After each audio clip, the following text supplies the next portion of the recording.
ఓం సాయిరామ్. బాబా భక్తులందరికీ కూడా నమస్కారం అండి. అందరూ కూడా సుఖంగా సంతోషంగా ఎప్పుడూ ఆనందంగా ఉండాలని చెప్పి ఆ బాబా గారి తరఫున నేను కూడా మనస్ఫూర్తిగా కోరుకుంటున్నాను. ఈరోజు బాబా గారు మనకు అందించే సందేశం ఏమిటంటే, తల్లి, భయంకరమైన మోసం ఎక్కడో జరగడం లేదు, నీ ఇంట్లోనే జరుగుతుంది. వెంటనే నువ్వు తెలుసుకుని జాగ్రత్త పడాలి. ఇప్పటికే నువ్వు చాలా కోల్పోయావు.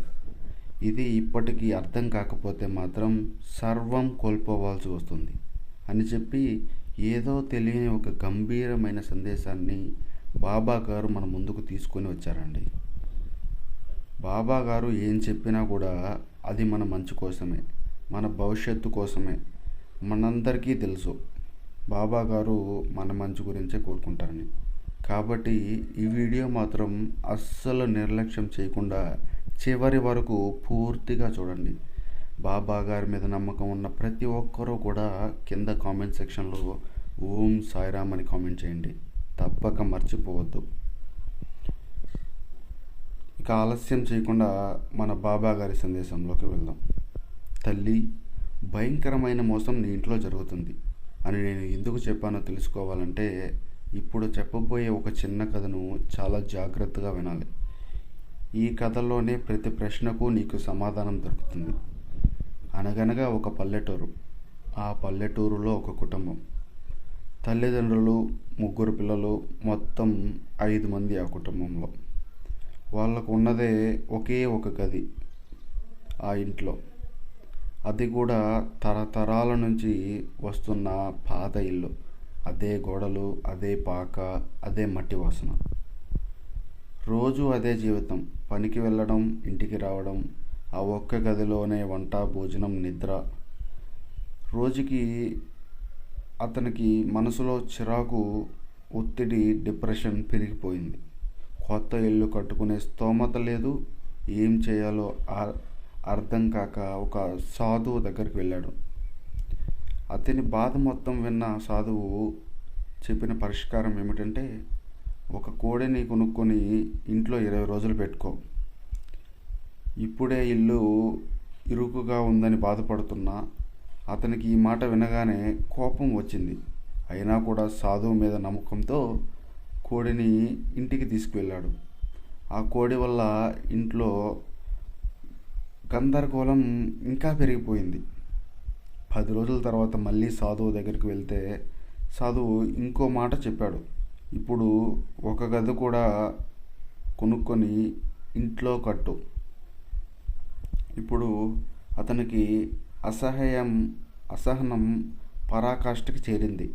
అయినా సరే చివరి ప్రయత్నంగా గేదెను కూడా ఇంట్లోకి తీసుకెళ్ళాడు. గేదె వల్ల ఇంట్లో ఇంకా నరకం మొదలైంది. పేడ, గడ్డి, పాలు అన్నీ కలిసి అస్తవ్యంగా అవుతుంది. 10 రోజులు గడిచాక మళ్ళీ సాధువు దగ్గరికి వెళ్ళాడు. బాధ చెప్పుకున్నాడు. అప్పుడు సాధువు నవ్వుతూ చెప్పాడు, ఇప్పుడు కోడిని, గేదెని అమ్మేసి ఇంట్లో ఉన్న పనికిరాని పాత సామాన్లన్నిటినీ బయటకు తీసి అమ్మేసి ఇంటికి సున్నం కట్టించుకో అన్నాడు. అతను అలాగే చేస్తూ పాత సామాన్లన్నీ వెళ్ళిపోయాక ఇల్లు చాలా విశాలంగా అనిపిస్తుంది. సున్నం కొట్టించాక ఇల్లు కొత్త ఇల్లులా మారిపోయింది. మనసులో భారమంతా తీరిపోయింది. అప్పుడు సాధువు ఇలా అంటాడు, ఇంట్లో పనికిరాని వస్తువులు ఎలా మనకు ఇబ్బంది పెరుగుతాయో అలాగే మనసులో ఉన్న పాత బాధలు, నెగిటివ్ ఆలోచనలు కూడా మన జీవితం అంతే నాశనం చేస్తాయి. వాటినన్నిటినీ బయటికి తీసి పడేయాల. అదే నిజమైన ప్రశాంతత వస్తుంది. తల్లి, ఈ కథ ద్వారా బాబా గారు మనకు చెప్పాలనుకున్నది నీతి ఏమిటంటే, ఇంట్లో పనికిరాని వస్తువులు ఎలా ఉంటాయో నీ మనసులో కూడా పనికిరాని ఆలోచనలు ఉంటాయి. ఇదే నిజమైన మోసం. వాటిని తీసి పడేయాలి. ఎంత వాస్తు, ఎంత పూజ చేసినా ప్రయోజనం ఉండదు. కొత్త సంవత్సరం, కొత్త సంక్రాంతి, ఇప్పటి నుంచి వచ్చే మార్పులు చూసుకుంటే నీ ఇల్లు కూడా ఆనందమయం అవుతుంది. నీ జీవితం కూడా ప్రశాంతం అవుతుంది. ఇప్పటికే నువ్వు చాలా కోల్పోయావు తల్లి. ఇప్పటికీ తెలుసుకోకపోతే ఇంకా కోల్పోతావు. బాబా గారు ఇలా మనకు ఒక చక్కటి సందేశాన్ని ఇస్తారు. ఈ సందేశం మీకు అర్థమైందని భావిస్తున్నాను. ఈ వీడియో కనుక మీకు నచ్చినట్లయితే ఈ వీడియోకి లైక్ చేయండి. అదే బాబా గారి మీద నమ్మకం ఉంటే కామెంట్ చేయండి. బాబా గారి ఛానల్కు సబ్స్క్రైబ్ చేసుకోండి.